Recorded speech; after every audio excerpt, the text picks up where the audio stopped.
Assalomu alaykum, hurmatli tomoshabinlar. Bugun men sizlarga 1 avgustdan boshlab ko'pchilik oilalarga, ayniqsa pensionerlar, yolg'iz qariyalar, nogironligi bor fuqarolar va ularning farzandlariga bevosita ta'sir qiladigan juda muhim o'zgarishlar haqida tushunarli qilib aytib beraman. Bu mavzuni o'tkazib yubormang, chunki bitta hujjatni vaqtida topshirmaslik, bitta ma'lumotni tekshirtirmaslik yoki bank kartadagi bitta xatolik sababli odam o'ziga tegishli pul, imtiyoz yoki yordamni kech olishi mumkin. Men bu masalani oddiy tilda hayotiy misollar bilan tushuntiraman. Kim xavotir olishi kerak? Kimda muammo bo'lmaydi? Qaysi joylarda odamlar ko'p adashadi va 1 avgustgacha yoki 1 avgustdan keyin nimalarni tekshirib qo'yish kerak? Videoni oxirigacha ko'ring, chunki eng muhim amaliy qadamlarni oxirida birma-bir sanab beraman. Hozirning o'zida kanalga obuna bo'ling, videoga like bosing, chunki bu ma'lumotni sizning ota-onangiz, qo'shningiz yoki qarindoshingiz ham bilishi kerak. Avval tartib qanday edi? Ko'pchilik nafaqa, pensiya, kompensatsiya yoki ijtimoiy yordam masalasida alohida idoralarga borar edi. Kimdir mahallaga boradi, kimdir pensiya jamg'armasiga murojaat qiladi, kimdir bankka boradi, yana kimdir tibbiy hujjatni poliklinikadan olib keladi. Natijada qariyalar uchun eng og'ir muammo paydo bo'lardi. Qaysi hujjat kerak? Qaysi idoraga borish kerak? Nega pul tushmadi? Nega imtiyoz ko'rinmayapti degan savollar ko'payardi. Endi esa 1 avgustdan boshlab eng asosiy e'tibor ma'lumotlarning to'g'ri bo'lishiga, shaxsiy hujjatlarning bazalarda mos kelishiga, bank kartasi va telefon raqamining faol bo'lishiga. Shuningdek, pensioner yoki ijtimoiy yordam oluvchining haqiqiy holati o'z vaqtida tasdiqlanishiga qaratiladi. Men buni qo'rqitish uchun aytmayapman. Aksincha, agar odam oldindan tayyorlansa, hammasi ancha osonlashadi. Lekin mening pensiyam baribir tushaveradi deb umuman tekshirmay yurish ham to'g'ri emas. Bu yerda eng muhim narsa shuki, davlat tomonidan beriladigan pul yoki imtiyoz endi ko'proq raqamli ma'lumotlarga tayanadi. Masalan, fuqaroning pasport ma'lumoti, yashash manzili, oilaviy holati, nogironlik guruhi, bank rekvizitlari, telefon raqami, qarzdorlik yoki boshqa huquqiy holatlari turli bazalarda tekshirilishi mumkin. Agar shu ma'lumotlardan bittasi noto'g'ri bo'lsa, pul butunlay bekor bo'ladi degani emas, lekin kechikish, qayta murojaat qilish, qo'shimcha hujjat olib borish kabi noqulayliklar yuzaga kelishi mumkin. Men eng sodda qilib tushuntiraman. 1 avgustdan keyin pensionerlar, ijtimoiy nafaqa oluvchilar va yordamga muhtoj oilalar uchun eng muhim masala 3 ta yo'nalishda bo'ladi. Birinchisi hujjatlarning to'g'riligi. Pasport yoki ID karta muddati, familiya ismidagi harflar. Tug'ilgan sana, yashash joyi, doimiy yoki vaqtinchalik ro'yxat ma'lumotlari mos bo'lishi kerak. Masalan, pasportda Karimova deb yozilgan, bank kartasida esa eski familiya Tursunova bo'lib qolgan bo'lsa, tizimda savol tug'ilishi mumkin. Yoki odam qishloqdan shaharga ko'chib kelgan, lekin ro'yxatni yangilamagan bo'lsa, mahalla yoki ijtimoiy yordam bo'yicha ma'lumot eski manzilda ko'rinib turishi mumkin. Ikkinchisi to'lov yo'li. Ko'p joylarda pensiya va nafaqalar bank kartasi orqali berilishi odatiy holga aylanib boryapti. Bu qulay, lekin qariyalar uchun ayrim xavflar ham bor. Karta muddati tugagan bo'lishi mumkin. PIN kodni farzand yoki begona odam bilib olgan bo'lishi mumkin. Telefon raqam boshqa odam nomida bo'lishi mumkin. SMS xabarnoma ishlamasligi mumkin. Shuning uchun men har bir pensionerga shuni maslahat beraman. Kartangizning muddati, bankdagi telefon raqamingiz va pul yechib olish tartibini albatta tekshiring. Uchinchisi, imtiyoz va yordamlarni qayta aniqlash. Ayrim yordamlar avtomatik berilishi mumkin. Ayrimlar esa murojaat asosida. Masalan, yolg'iz yashovchi keksa odamga alohida yordam, dori-darmon bo'yicha imtiyoz, kommunal to'lovlar uchun kompensatsiya yoki ijtimoiy xizmat ko'rsatish masalasi bo'lsa, bu odamning holati bazada aniq ko'rinishi kerak. Agar qariya aslida yolg'iz yashasa-yu, ro'yxatda farzandlari bilan birga ko'rinib tursa, yordam belgilashda tushunmovchilik bo'lishi mumkin. Birinchi navbatda pensiyani karta orqali oladigan qariyalar e'tiborli bo'lishi kerak. Masalan, 72 yoshli otaxon pensiyasini har oyning 5 sanasida oladi. Uning kartasi iyul oyida muddatidan o'tgan bo'lsa, avgustda pul hisoblangan taqdirda ham kartadan foydalanishda muammo chiqishi mumkin. Bankka borib kartani almashtirish, yangi kartani faollashtirish, telefon raqamini ulash kerak bo'ladi. Agar otaxon buni oldindan bilsa, hech qanday asabiylashish bo'lmaydi. Agar bilmasa, pensiyam to'xtab qoldi deb o'ylab xavotirga tushadi. Ikkinchi guruh nogironligi bor pensionerlar va ularga qarovchi yaqinlar. Nogironlik muddati tibbiy xulosa reabilitatsiya hujjatlari imtiyozli dori ro'yxati kabi masalalar vaqtida yangilangan bo'lishi zarur. Masalan, ayol kishining ikki guruh nogironligi belgilangan, lekin tibbiy hujjat muddati tugagan va u qayta ko'rikka bormagan. Bunday holatda to'lov yoki imtiyoz bo'yicha savollar paydo bo'lishi mumkin. Men doim aytaman, hujjat muddati tugashini oxirgi kunga qoldirmang. Kamida bir oy oldin poliklinika yoki tegishli tibbiy komissiyadan aniqlashtirib oling. Uchinchi guruh yolg'iz yashovchi qariyalar. Bu toifa odamlar eng ko'p e'tiborga muhtoj. Chunki ko'pincha ular telefon orqali xabarlarni o'qimaydi. Bank ilovasidan foydalanmaydi, elektron xizmatlarni bilmaydi. Misol uchun, taqin yoshli onaxonning farzandlari boshqa viloyatda yashaydi. U nafaqasini naqd olishga odatlangan. Endi unga karta berilgan bo'lsa, pul tushganini bilmasligi, bankomatdan pul yecha olmasligi yoki begona odamdan yordam so'rab xato qilishi mumkin. Shuning uchun farzandlar, qo'shnilar va mahalla faollari bunday qariyalarga amaliy yordam berishi kerak. 4-guruh hujjatida xatolik bor fuqarolar. Bu juda ko'p uchraydi. Ismda bitta harf farqi, otasining ismi noto'g'ri yozilishi, tug'ilgan sana eski hujjatda boshqacha, yangi bazada boshqacha turishi mumkin. Bunday xatoliklar avval ko'zga tashlanmagan bo'lishi mumkin. Lekin to'lovlar va imtiyozlar raqamli tekshiruvdan o'tganda muammo bo'ladi. Shuning uchun pasport, bank, pensiya va mahalla ma'lumotlari bir-biriga mos kelishi kerak. Agar sizning hujjatlaringiz joyida bo'lsa, kartangiz ishlayotgan bo'lsa, pensiya har oy o'z vaqtida tushayotgan bo'lsa, yashash manzilingiz to'g'ri ro'yxatdan o'tgan bo'lsa va qo'shimcha imtiyoz uchun alohida ariza bermagan bo'lsangiz, vahima qilishga asos yo'q. Bu o'zgarishlar hamma odamning pulini to'xtatish uchun emas.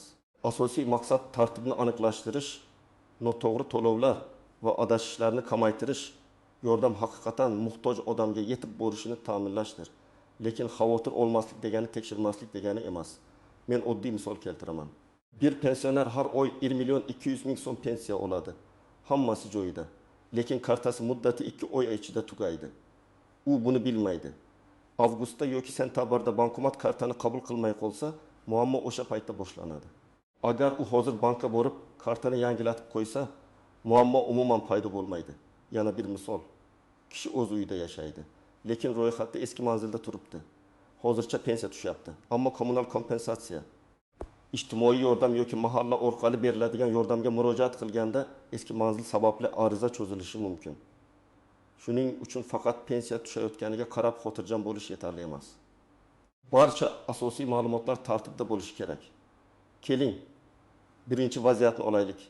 18 yoshli pensioner erkak har oy 20.500.000 so'm pensiya oladi. U pensiyani bank kartasidan o'g'li orqali yechadi.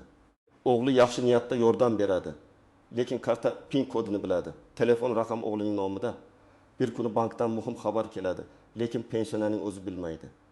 Agar karta bloklansa yoki yangi tasdiqlash talab qilinsa, otaxon bankka borganda telefon raqam o'z nomida emasligi sababli qo'shimcha savollar chiqadi.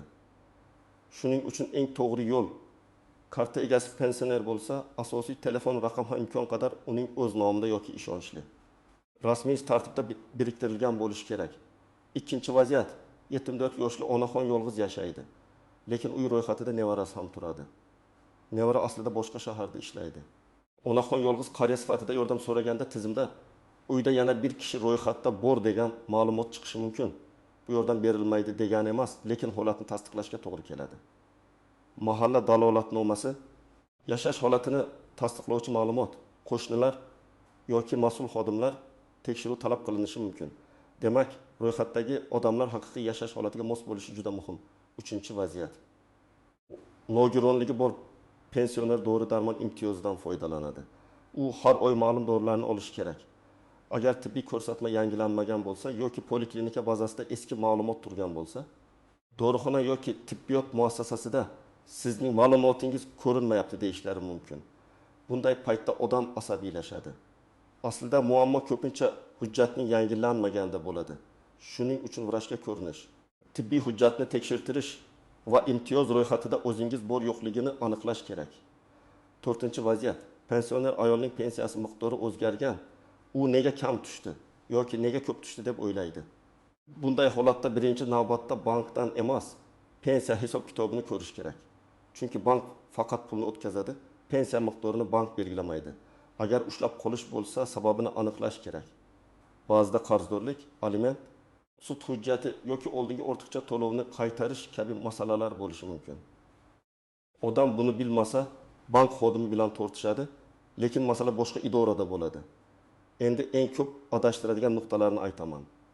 Birinchisi, hamma o'zgarish ham hamma pensionerga bir xil ta'sir qilmaydi. Kimdir faqat pensiya oladi. Kimdir pensiya bilan birga kompensatsiya oladi, kimdir nogironlik nafaqasi oladi. Kimdir boquvchisini yo'qotganlik bo'yicha to'lov oladi. Yana kimdir mahalla orqali yordam oladi. Har bir to'lovning talabi boshqa bo'lishi mumkin. Shuning uchun qo'shningizga bir narsa aytilgan bo'lsa, bu sizga ham aynan shunday qo'llanadi degani emas. Ikkinchisi, ariza bermasam ham hammasi avtomatik bo'ladi degan fikr ham doim to'g'ri emas. Ayrim ma'lumotlar avtomatik yangilanadi. Lekin ayrim holatlar faqat murojaat orqali aniqlanadi. Masalan, odamning yolg'iz yashashi, parvarishga muhtojligi, daromadining kamaygani yoki oilaviy tarkibdagi o'zgarishlar avtomatik ko'rinmasligi mumkin. Bunday holatda mahalla, ijtimoiy xizmat markazi yoki tegishli davlat xizmatlari orqali murojaat qilish kerak bo'ladi. Uchinchisi, bank kartani boshqa odamga berish masalasi. Men buni alohida ta'kidlayman. Pensionerning kartasi uning shaxsiy moliyaviy hujjati. Farzand yordam berishi mumkin, lekin karta va PIN kodni nazoratsiz topshirish xavfli. Chunki pul yechilgandan keyin men olmaganman deb isbotlash qiyin bo'lishi mumkin. Agar qariya o'z yurishga qiynalsa, bankdan ishonchnoma, vakillik tartibi yoki uyga xizmat ko'rsatish imkoniyatlari haqida so'rash kerak. Hammasi og'zaki kelishuv bilan bo'lsa, keyin oilaning o'zida ham kelishmovchilik chiqadi. To'rtinchisi, firibgarlik xavfi. 1 avgust pensiya, nafaqa, imtiyoz degan gaplar chiqqanda firibgarlar ham faollashadi. Ular telefon qilib pensiyangiz to'xtab qolmasligi uchun kod ayting. Kartangizni yangilab beramiz, yordam puli chiqaramiz, plastik raqamingizni yuboring deyishi mumkin. Hech qachon SMS kodini, karta PIN kodini, bank ilovasining parolini hech kimga aytmang. Davlat idorasi yoki bank xodimi sizdan telefon orqali maxfiy kod so'ramaydi. Agar shunday qo'ng'iroq bo'lsa, darhol suhbatni to'xtating va bankning rasmiy raqamiga o'zingiz qo'ng'iroq qiling. 5-si, hujjat nusxalarini begonalarga berish. Pasport nusxasi, karta rasmiy pensioner daftarchasi. Tibbiy xulosa kabi hujjatlar juda ehtiyot saqlanishi kerak. Kimdir men sizga yordam puli chiqarib beraman deb hujjatlarni rasmiy olib ketsa, keyin bu ma'lumotlardan noto'g'ri foydalanilishi mumkin.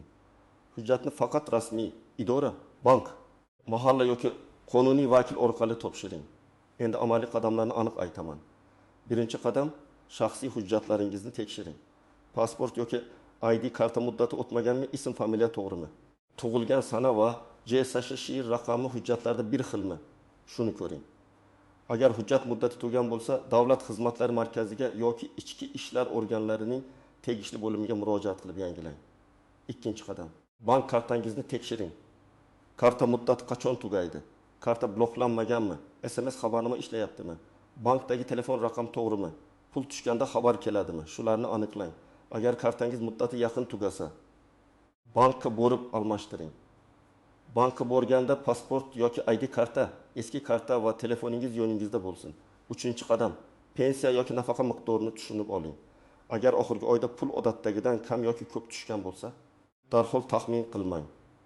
Pensiya jamg'armasi bo'limi, Davlat xizmatlari markazi yoki rasmiy elektron xizmatlar orqali hisob-kitobni so'rang.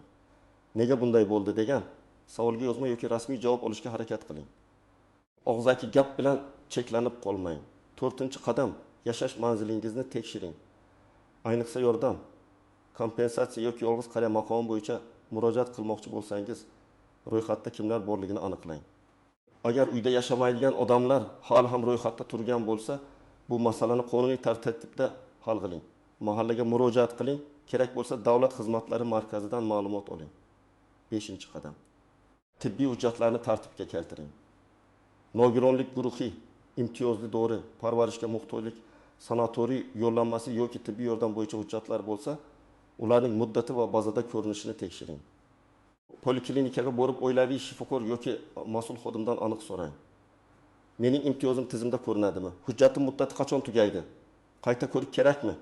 deb so'rashdan tortinmang. 6-qadam. Ishonchli vakil masalasini hal qiling. Agar qariya o'zi bankka, idoraga yoki poliklinikaga bora olmasa, farzandlari yoki yaqinlari buni rasmiy tartibda yo'lga qo'ysin. ishonchnoma kerak bo'lsa, notarial tartibda rasmiylashtiring. Bu qog'ozbozlikdek ko'rinishi mumkin, lekin keyin katta muammolarning oldini oladi. Ayniqsa pul olish, hujjat topshirish, bank amaliyoti qilish kabi ishlar og'zaki ishonch bilan emas, qonuniy tartib bilan bo'lishi ma'qul. 7-qadam. Barcha hujjatlarni bitta papkaga yig'ing. Pasport yoki ID karta nusxasi, pensioner guvohnomasi, bank karta rekviziti, telefon raqami, tibbiy xulosalar, nogironlik hujjati, yashash manzili bo'yicha ma'lumot, kommunal to'lov kvitantsiyalari. Mahalla ma'lumotnomalari bo'lsa, hammasini alohida saqlang. Qariya yoki uning farzandi qayerga murojaat qilsa, hujjat izlab vaqt yo'qotmaydi. Agar masala pensiya miqdori yoki pensiya tayinlash bilan bog'liq bo'lsa, pensiya jamg'armasining hududiy bo'limiga murojaat qiling. Agar elektron xizmatdan foydalana olsangiz, rasmiy portal orqali ham ma'lumot olish mumkin. Lekin qariya internetdan foydalana olmasa, farzandi yoki ishonchli yaqinlari yordam bersin. Agar masala hujjat, pasport, manzil, ro'yxat yoki ma'lumotnoma bilan bog'liq bo'lsa, davlat xizmatlari markaziga boring. U yerga borishdan oldin pasport yoki ID karta, telefon va mavjud hujjatlarni olib chiqing. Navbat kutmaslik uchun imkon bo'lsa oldindan yozilish yoki telefon orqali aniqlashtirish foydali. Agar masala bank kartasi pul tushishi, karta bloklanishi yoki SMS xabarnoma bilan bog'liq bo'lsa, kartani bergan bank filialiga murojaat qiling. Bank xodimidan aniq so'rang. Karta faolmi? Muddati qachon tugaydi? Telefon raqam to'g'rimi? Pensiya tushganda komissiya bormi? Pul yechishda cheklov bormi? Javobni tushunmasangiz, qayta so'rang. Bu sizning huquqingiz. Agar masala yolg'iz qariya, ijtimoiy yordam, parvarish, oziq-ovqat yordami yoki uy sharoitida xizmat ko'rsatish bilan bog'liq bo'lsa, mahalla va ijtimoiy xizmat mas'ullariga murojaat qiling. Ariza yozganda umumiy gap yozmang, aniq yozing. Men yolg'iz yashayman. Daromadim faqat pensiyadan iborat. Sog'lig'im sababli doimiy parvarishga muhtojman. Kommunal to'lovlarni to'lashda qiynalyapman kabi holatlarni ko'rsating. Kerakli hujjatlarni ilova qiling. Arizada familiya, ism, otasining ismi, tug'ilgan sana, manzil, telefon raqam, pasport yoki ID karta ma'lumotlari to'g'ri yozilishi shart. Eng ko'p xati telefon raqamda va manzilda bo'ladi. Agar telefon raqam farzandingizniki bo'lsa, buni ham tushuntirib qo'ying. Lekin imkon qadar pensionerning o'z nomidagi raqam bo'lgani yaxshi. Arizada talabingiz aniq bo'lsin. Masalan, yordam bering deb yozish umumiy. Menga yolg'iz yashovchi pensioner sifatida ijtimoiy yordam tayinlash masalasini ko'rib chiqishingizni so'rayman desa aniqroq bo'ladi. Yoki pensiya miqdorim avgust oyida o'zgargani sababli hisob kitobni tushuntirib berishingizni so'rayman deb yozish mumkin. Shunda murojaatni ko'rib chiqayotgan xodim nima kerakligini tezroq tushunadi. Ariza topshirganda albatta qabul qilinganini tasdiqlovchi raqam, kvitansiya yoki yozuvni oling. Og'zaki bo'ldi, ko'rib chiqamiz degan gap yetarli emas. Keyin javob kechiksa, aynan shu qabul raqami orqali so'rashingiz mumkin bo'ladi. Men pensionerlarga alohida murojaat qilaman. Hech kimga telefon orqali kod aytmang. Hech kimga kartangizni berib yubormang. Pensiyangiz ko'payadi, lekin oldin mana bu to'lovni qiling desa, ishonmang. Yangi qaror chiqdi. Hujjatingizni tez yuboring deb begona raqamdan yozishsa, shoshilmang. Avval farzandingizga, mahallaga, banka yoki rasmiy idoraga murojaat qiling. Yana bir muhim gap. Pensiya yoki nafaqa bo'yicha muammo chiqsa, uyalmang va sukut qilmang. Ba'zi qariyalar men tushunmayman. Borib ovora bo'laman, xodimlar urushadi deb yuraveradi. Natijada muammo oylar davomida cho'ziladi. Sizga tegishli pul yoki imtiyoz bo'lsa, uni aniqlashga to'liq haqqingiz bor. Savol berish uyat emas. Hujjat talab qilish uyat emas. Rasmiy javob so'rash ham uyat emas. Endi farzandlarga aytaman. Ota-onangizning pensiyasi tushyaptimi? Kartasi ishlayaptimi? Hujjati muddati o'tmaganmi? Telefoniga shubhali qo'ng'iroqlar kelmayaptimi? Shularni bir marta tekshirib qo'ying. Bu juda katta ish emas, lekin ota-onangizni katta tashvishdan saqlaydi. Ayniqsa avgust oyida yangi tartiblar, tekshiruvlar yoki ma'lumot yangilanishi sababli savollar ko'payishi mumkin. Ota-onangizning hujjatlarini bilmasdan qo'lga olib yurish ham to'g'ri emas. Ularga tushuntiring. Mana bu sizning kartangiz, bu muddat, bu bank raqami, bu telefon raqam, bu hujjatlar papkasi deb oddiy qilib ayting. Qariya odam o'z huquqini tushunsa, firibgarlarga ham kamroq ishonadi. Idorada ham o'zini yo'qotib qo'ymaydi. Birinchi xato, menga hech narsa bo'lmaydi deb tekshirmaslik. Tizimdagi xato odam bilmagan joyda turishi mumkin. Uni pul kechikkanda bilishdan ko'ra oldindan bilgan yaxshi. Ikkinchi xato, qo'shnining gapiga ishonish. Har bir odamning holati boshqa. Har bir odamning holati boshqa. Qo'shningizga bir hujjat kerak bo'lmagan bo'lishi mumkin. Rasmiy manbadan aniqlang. Uchinchi xato, kartani boshqa odamga topshirish. Bu eng xavfli odatlardan biri. Ishonchli odam bo'lsa ham rasmiy tartibni bilib qo'yish kerak. To'rtinchi xato, arizani umumiy yozish. Talab aniq bo'lmasa, javob ham umumiy bo'ladi. Muammo nimada ekanini raqam, sana va holat bilan yozing. Hujjat nusxalarini har kimga yuborish. Hujjat shaxsiy ma'lumot. Uni faqat rasmiy tartibda topshiring. Demak, 1 avgustdan boshlab eng muhim masala vaymi emas, tayyorgarlik. Hujjatlaringizni tekshiring, bank kartangizni yangilang, telefon raqamingizni aniqlang. Yashash manzilingizni tartibga keltiring. Tibbiy hujjatlaringiz muddati o'tmaganiga ishonch hosil qiling. Ayniqsa pensionerlar, yolg'iz qariyalar, nogironligi bor fuqarolar va ijtimoiy yordam oluvchilar bu masalaga befarq bo'lmasligi kerak. Men ekspert sifatida sizlarga eng asosiy tavsiyani beraman. Har bir o'zgarishni qo'rqinchli xabar sifatida emas, o'z huquqingizni himoya qilish imkoniyati sifatida ko'ring. Agar hammasi tartibda bo'lsa, pulingiz ham, imtiyozingiz ham o'z vaqtida keladi. Agar xato bo'lsa, uni bugun tuzatish ertaga katta muammoning oldini oladi. Sizning hududingizda pensiya, nafaqa, bank kartasi yoki ijtimoiy yordam bo'yicha qanday savollar bor? Izohlarda yozib qoldiring. Men keyingi videolarda eng ko'p berilgan savollarga alohida javob beraman. Videoga like bosing. Kanalga obuna bo'ling va bu ma'lumotni ota-onangiz, qo'shnilaringiz va qarindoshlaringizga yuboring. Chunki bunday xabarni vaqtida bilgan odam o'ziga tegishli haqni yo'qotmaydi.